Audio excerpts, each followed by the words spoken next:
No ano 5º do império de Tibério César, sendo Pôncio Pilatos governador da Judéia, Herodes tetrarca da Galiléia, Filipe seu irmão tetrarca da Itureia e da província de Traconítida, Elisânias tetrarca da Abilena, sendo pontífices Anás e Caifás, o Senhor falou a João, filho de Zacarias, no deserto, e ele percorreu toda a zona do Jordão, pregando o batismo de arrependimento para a remissão dos pecados, conforme está escrito no livro dos oráculos do profeta Isaías.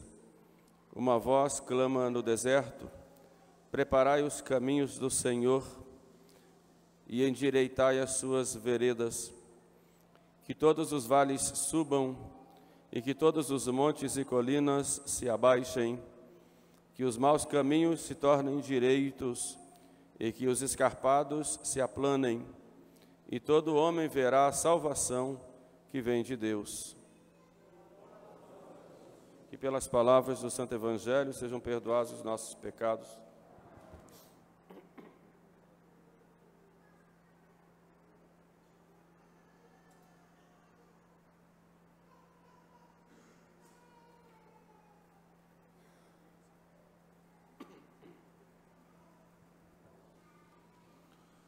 Estamos, pois, então, no último domingo do tempo do Advento, né?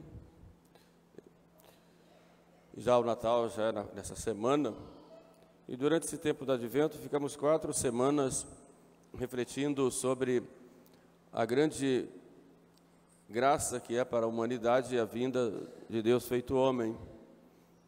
E na preparação do Advento, a Igreja nos apresentou 4 personagens muito importantes e significativos, e a apresentação dessas pessoas para nós, desse tempo do Advento, ela deve nos levar a atitudes, seja diante do Natal, diante de Jesus que vem no Natal, mas sobretudo diante de Nosso Senhor que vem para nós no dia a dia. E o primeiro personagem que a Igreja apresentou para nós foi Isaías, um grande profeta do Antigo Testamento. Isaías é tido como aquele que fez um evangelho antecipado, porque ele teve a graça de ver muitas coisas a respeito da vida do próprio Cristo, sua morte, sua paixão, morte.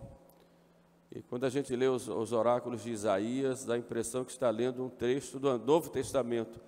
Então era a clareza que ele tinha e o próprio sentido, quando fala, por exemplo, do cordeiro que vai ao matadouro, daquele que carrega sobre si os nossos crimes, nossas chagas, daquele que parece um leproso, estava se referindo realmente a Jesus Cristo. Mas nesse tempo do Advento, Isaías é apresentado, ele nos apresenta uma mensagem de esperança, porque ele falava do povo que estava fora de Israel e tinha que voltar para a terra prometida para fazer um novo êxodo de volta pelo deserto.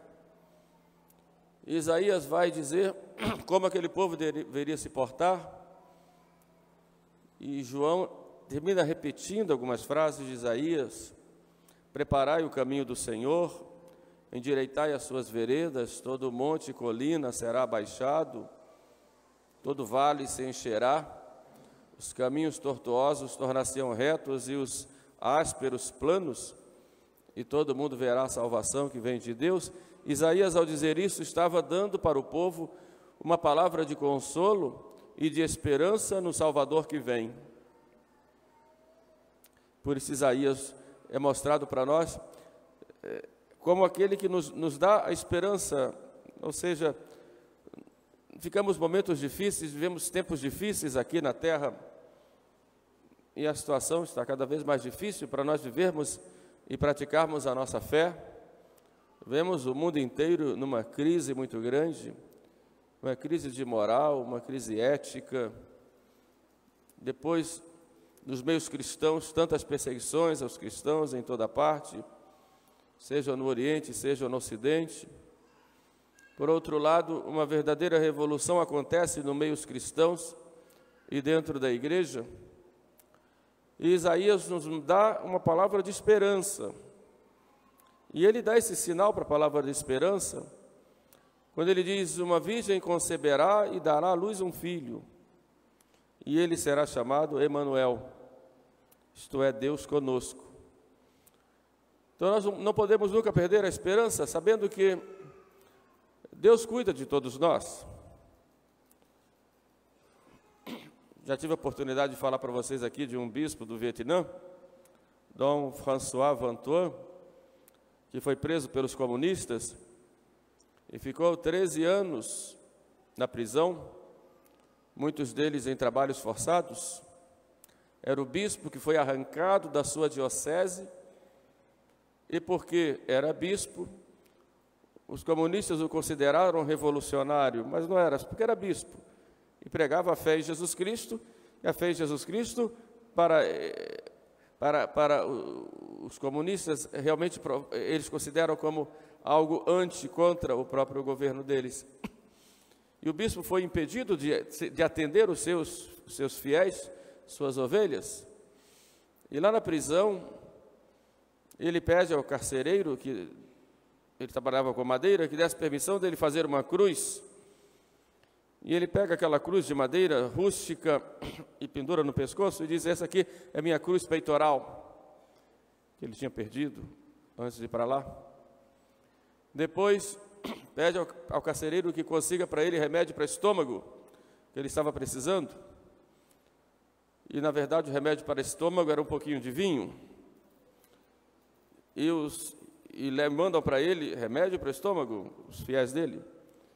E com aquele pouquinho de vinho, ele celebrava a Santa Missa, muitas vezes escondido embaixo de um lençol, usando a palma da mão como cálice, com 3 gotas de vinho, um pouquinho de pão comum quando aparecia, e ali ele celebrava a Santa Missa escondido, dava a comunhão, tudo escondido ali para os católicos que havia na prisão. E ele disse que ficou 13 anos nesse sofrimento, mas sabia que Deus ouvia as suas orações e que Nosso Senhor estava ali presente com ele e era sustentado pela oração e pela Eucaristia, quando era possível. E dizia: nesses 13 anos eu nunca perdi a esperança. Depois que ele saiu, ele escreveu um relato, e o livro dele tem exatamente este título, né? Testemunha da Esperança. Diante de tão grande revolução em seu país, depois na própria vida da igreja, em que ele foi proibido de pregar a fé, embora ele tenha desobedecido e muitas vezes escrevia bilhetinhos e dava para quem ia visitá-lo quando era possível. Geralmente um menino pegava, se encarregava de colocar numa árvore, e lá os fiéis iam, pegavam aquele bilhetinho, depois divulgavam, e era assim que ele pregava. Mas sempre com essa esperança, nunca perdeu a esperança. Ele dava esse testemunho da esperança. E diante de tantos problemas que nós enfrentamos no dia a dia, precisando tantas vezes de consolo, e achando que tudo está perdido, que ser cristão é quase impossível, que mesmo na igreja, com a grande crise pela qual todos nós passamos, mesmo o mundo com tanta perseguição aos valores cristãos, porque ser cristão hoje é considerado quase como um crime, nós não temos direito sequer de defender a nossa fé e temos que suportar os ataques aos nossos valores cristãos e os valores das nossas famílias, os ataques ao nosso Deus, como este filme que fizeram agora nesse Natal, e temos que suportar tudo isso, sofrer esta afronta, porque nós sabemos que uma afronta a Jesus e a Maria, a igreja, é uma afronta, é um tapa no rosto de cada um de nós, e nós somos amordaçados, não podemos abrir a boca e nos defender, e defender nossa fé e nosso Deus. Nós temos a tentação de dizer, meu Deus, está tudo perdido. Mas não podemos perder a esperança. E a mensagem de Isaías para nós vem exatamente nesta linha. O Advento nos diz, o Salvador vem, o menino nasceu para nós. Ele nos liberta do pecado, nos liberta da ira futura, nos liberta da escravidão da morte. E Ele não nos promete um paraíso aqui na terra, mas a vitória definitiva é dele, daquele menino pobre daquela gruta de Belém. Então nós nunca podemos perder a esperança, temos que viver a nossa fé, apesar das dificuldades. Agora temos de ter um cuidado para nós não sermos condescendentes com os costumes do mundo, com as máximas do mundo, com os contravalores que o mundo nos impõe. Nós vivemos no mundo, mas somos de Cristo e temos um compromisso com Jesus Cristo, com o Evangelho e com a sua igreja. Isaías nos mostra isso, tenhamos esperança. A segunda figura desse tempo do Advento é a figura de João Batista. Acabamos de ouvir São Lucas falando, dando uma introdução. Alguns exegetas dizem que Lucas começou a escrever o Evangelho aqui, no 15º ano do Império de Tibério César. Depois do Evangelho da infância, ele escreve e agrega antes desse. Mas São Lucas começa do maior para o menor, né? No 15º ano do Império de Tibério César, que foi ali pelo ano 26, por aí, depois de Cristo, sendo Pôncio Pilatos governador da Judéia, que governa até o ano 36, do 26 ao 36. Aí vai dizendo Herodes, tetrarca da Galileia, que era filho de Herodes Magno, estava sujeito ao governo de Roma. Filipe, tetrarca da Itureia, da província de Taconites. Filipe era o que foi casado com Herodíades, que provocou a morte de João Batista. Lisânia, tetrarca da Abilinia. Depois, os chefes religiosos Anás e Caifás. Anás já tinha sido expulso, mas dominava ainda e era sogro de Caifás. Então, nota ele começa do maior até chegar a Caifás e disse, com todos esses homens governando, a palavra de Deus é falada no deserto a João. Então, toda essa introdução é para dizer que Deus não escolheu os grandes do mundo para falar, mas escolhe o menor. E é interessante que Jesus vai fazer um elogio a João Batista, dizendo que ele é o maior homem nascido de mulher, mas no reino dos céus o menor é maior que João Batista. Porque João Batista ele faz o eixo do Antigo Testamento para o Novo Testamento. E a palavra do Senhor vai falar a João, não em Jerusalém, que era a capital, o centro político e religioso, mas vai falar lá no deserto. E o deserto da Palestina, quem teve a graça de visitar, vê que é deserto mesmo. Só tem sol, pedra e areia, mais nada.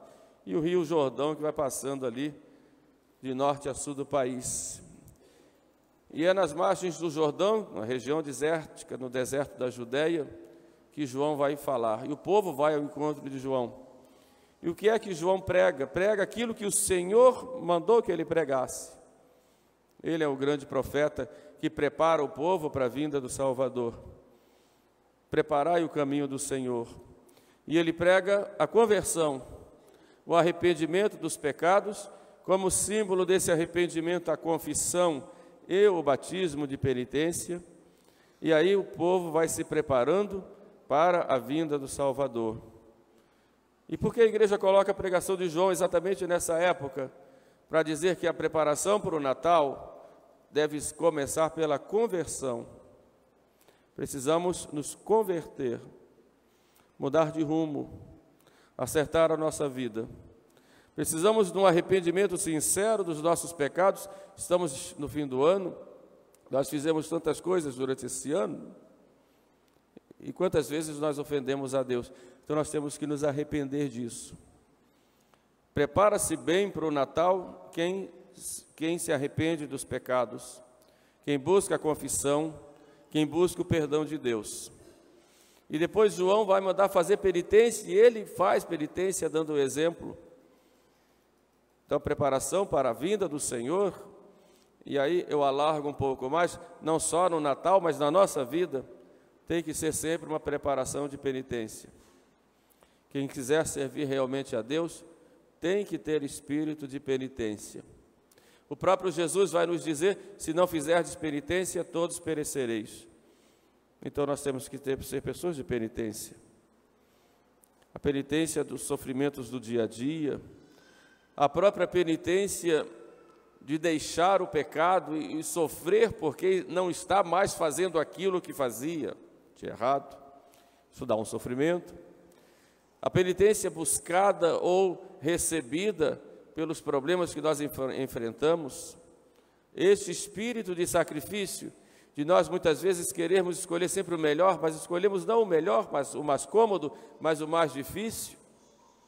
Então todo esse espírito de penitência deve permear toda a nossa vida, se nós queremos acolher a Jesus, não só no Natal, mas acolher Jesus durante todos os dias da nossa vida aqui na terra. Então olhemos o exemplo de São João.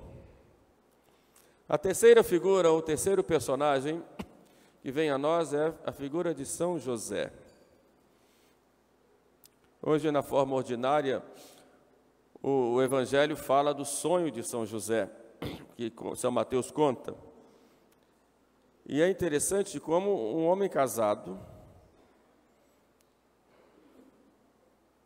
vê que a mulher está grávida, sabe que ele não é o pai, ele poderia denunciá-la,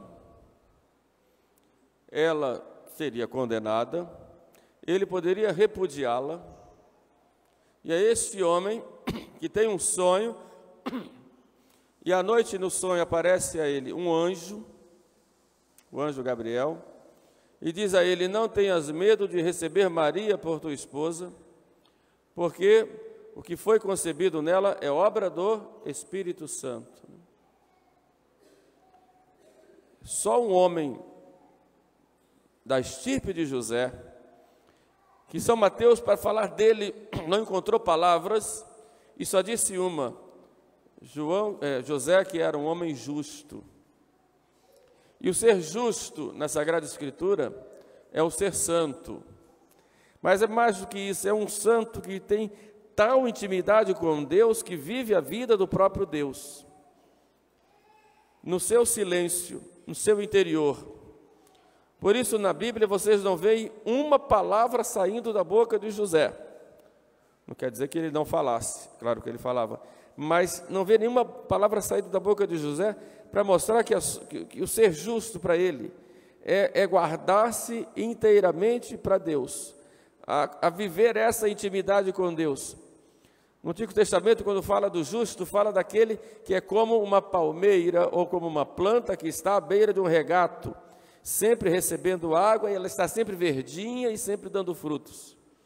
É a imagem que a Bíblia encontra para mostrar quem é o santo, aquele que está em tal intimidade com Deus, sempre frondoso, sempre no seu silêncio, sujeito às intempéries da vida, mas sempre dando frutos, recebendo este alimento do próprio Deus. E é nessa intimidade de José com Deus, que eu chamaria também de profundidade de amor com Deus, é esse homem que Deus confia o seu próprio filho, dizendo: cuida dele e cuida da mãe dele. Os maiores tesouros de Deus, ele os entregou nas mãos desse homem, de José, na sua santidade, na sua pobreza, na sua simplicidade, mas também na sua determinação em obedecer e em seguir a voz de Deus. Vai a Belém, vai para o Egito, volta do Egito, vai para Nazaré, cuida do menino, cuida da mãe, alimenta, trabalha. Esse era José.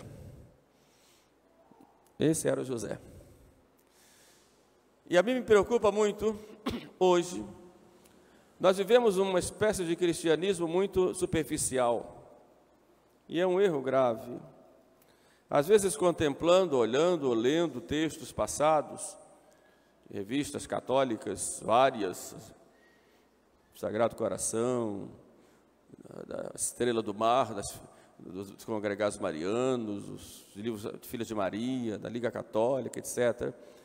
A gente vê, sobretudo nos tempos anteriores ao Concílio Vaticano II, a gente vê lá as Filhas de Maria, a quantidade imensa de moças, né? Os Congregados Marianos, aquela beleza, todo mundo com fita azul no peito, né? Apostolado da oração, aquela multidão de senhores e senhoras, Liga Católica, aqueles homens todos com cordão verde no pescoço, procissões, irmandades do Santíssimo, que maravilha, né? E depois dos anos 60, então, a gente vê tudo desabar, e desaba tudo de uma hora para outra, e a gente fica se questionando. Alguns, de maneira muito simplista, acusam o Concílio Vaticano II de ter provocado tudo isso, como se toda essa derrocada da igreja, Deus permitisse que as autoridades jogassem uma bomba e destruíssem. Isso é uma visão muito simplista e falsa até, porque uma casa sobre a rocha, podem vir os vendavais que ela não cai. E porque tantas coisas aconteceram no mundo nos anos 60, tantas revoluções, vemos a Revolução, por exemplo, de 68, lá em Paris, e depois provoca uma revolução nos jovens do mundo inteiro, advento do rock, da droga, minissaia, pílula anticoncepcional. Os anos 60 foram os anos de grandes revoluções no mundo, revolução cultural, depois a televisão, as novelas, e de repente os católicos foram mudando seus hábitos, mudando seus costumes, mudando seu modo de agir, de vestir, de falar, de se divertir, e a igreja foi se esvaziando. Depois veio a teologia da libertação, fez uma confusão na igreja da América Latina, foi politizando todo mundo, o pessoal foi se afastando, muita gente foi deixando a vida de oração, veio uma grande confusão na igreja que mereceria um bom tratado de história para poder explicar tudo isso, que eu não vou fazer aqui. Mas o que nós vemos hoje, né? Nós teríamos que olhar no passado, né? Houve um grande padre, Monsenhor Ascânio Brandão, que viveu nos anos 50 e 60, morreu no início dos anos 60, era diretor espiritual do Seminário de Taubaté, escreveu aquele livrinho muito conhecido de vocês aí, Breviário da Confiança, que muita gente tem, dentre outros. E ele tinha uma visão assim muito interessante, e dizia que, e fazia muitas críticas aos católicos daquela época. Dizia que os católicos tinham uma devoção de cheiro de flor de laranjeira. E ele explicava essa devoção como era uma devoção tão superficial, em que os católicos iam à missa, mas pouca gente procurava se aprofundar na fé e viver realmente o espírito de santidade. Era uma religião muito de casca, muito superficial e muito de aparência. E por causa disso, muita gente iria cair. E ele, em linguagem da época, eu tive a oportunidade de ler livros dele daquela época, ele fazia críticas àqueles rapazes, por exemplo, que ficavam na porta da igreja, não me refiro a vocês que estão aí, mas ficavam na porta da igreja, exatamente olhando as meninas que passavam, e muito curiosos, tentando chegar perto, tentando trocar um olhar, para depois ver se acontecia alguma coisa. Criticavam as meninas que muitas vezes passavam o tempo todo na missa só ajeitando o véu e nem estavam aí porque estava acontecendo lá no altar. E criticava aquelas devoções de muitas e longas orações e de pessoas que muitas vezes iam à igreja e não perdiam nenhuma função litúrgica e que na vida diária ficavam cuidando mais da vida dos outros do que da própria fé e que viviam na prática só superficial da fé e não se aprofundavam, não se preocupavam com a vida de virtude. E foi com esta situação de superficialidade que veio a derrocada. Veio o vendaval, não havia profundidade e realmente só não acabou porque a igreja é divina. Mas foi uma hecatombe na nossa igreja. Hoje eu vejo essas coisas em muitos ambientes se repetirem. Graças a Deus, há uma grande busca dos fiéis pela igreja, pelos sacramentos, pela liturgia na forma extraordinária, na forma tradicional, sobretudo muitos jovens. É um fenômeno não só do Brasil, mas um fenômeno mundial, e é uma graça muito grande para nós podemos ter a Santa Missa, temos os sacramentos, temos os sacerdotes, enfim. Uma graça muito grande podemos ter uma liturgia respeitosa, que nos eleva, que nos leva para Deus, que traz Deus a nós. Tudo isso são dons e graças que Deus nos dá, mas nós temos a tendência de cairmos na mesma superficialidade quando damos mais valor ao que é externo do que ao que é vida interior. E aí São José vem em nosso auxílio, dizendo: eu não disse palavra nenhuma e fui santo. É muito importante a gente ter vida profunda, termos profundidade na vida espiritual, porque tudo isso que existe na igreja, a missa com as suas rubricas, com suas orações e seus incensos, os cânticos que nós ouvimos e cantamos junto com o coral, as roupinhas dos coroinhas, todos os atos litúrgicos, tudo só tem um sentido: dar glória a Deus e, como consequência disso, vivermos uma vida santa. Às vezes nos preocupamos tanto com tantas rubricas, e é importante, mas esquecemos da caridade. Falamos mal dos outros, não temos paciência com os outros, não sabemos acolher os irmãos, nos achamos melhores do que os outros, não temos espírito de sacrifício, não sabemos perdoar. Quer dizer, tudo muito bonito, mas fica tudo na superfície. Isso não mexe com o interior, não nos transforma por dentro. E porque não nos transforma por dentro, isso não nos transforma no relacionamento com os outros. Então temos muitas vezes tanto cuidado, e temos que ter, não digo que não temos que ter o cuidado com aquilo que é exterior, mas tudo isso só tem um sentido, que é nos mover por dentro, nos fazermos melhores do que somos, e nos santificarmos, sobretudo pela caridade. Pela caridade. Eu digo caridade aqui, não é dar esmola aos pobres, também isso é um ato de caridade, pode até não ser, dependendo da intenção, mas eu digo a caridade, quer dizer, o amor de Deus. Como é que eu vivo o amor de Deus no meu dia a dia? Nas nossas associações, nós temos nas nossas igrejas Apostolado da Oração, Filhas de Maria, Legião de Maria, Liga Católica e algumas, Congregação Mariana, corais, e tantos movimentos e pastorais e tudo mais na igreja. Mas se isso não nos transforma por dentro e nos faz mais melhores do que nós somos, e nos faz mais santos na caridade, isso de nada não adianta. Isso nos condena do mesmo jeito. Então nós temos que ter muito esse cuidado, porque eu vejo isso em muitos ambientes, e os ambientes em que eu tenho mais contato são os ambientes de grupos mais tradicionais. Eu vejo muita preocupação exterior, com pouca vida espiritual e pouca caridade, sobretudo no tratamento com os outros, fazendo da devoção uma devoção puramente individualista, com um descuido e com falta de compromisso com a própria vida de santidade. Quando você se confessa, você vai lá para a confissão com a disposição realmente de ter um projeto de mudança de vida? Ou é apenas para anestesiar a sua consciência porque você quer comungar? Se eu não for, eu não posso comungar. Tudo bem, é certo. Mas é por isso, qual é o projeto que você tem? Não importa se você caia depois, mas você quer continuar caindo? Então essa é a questão.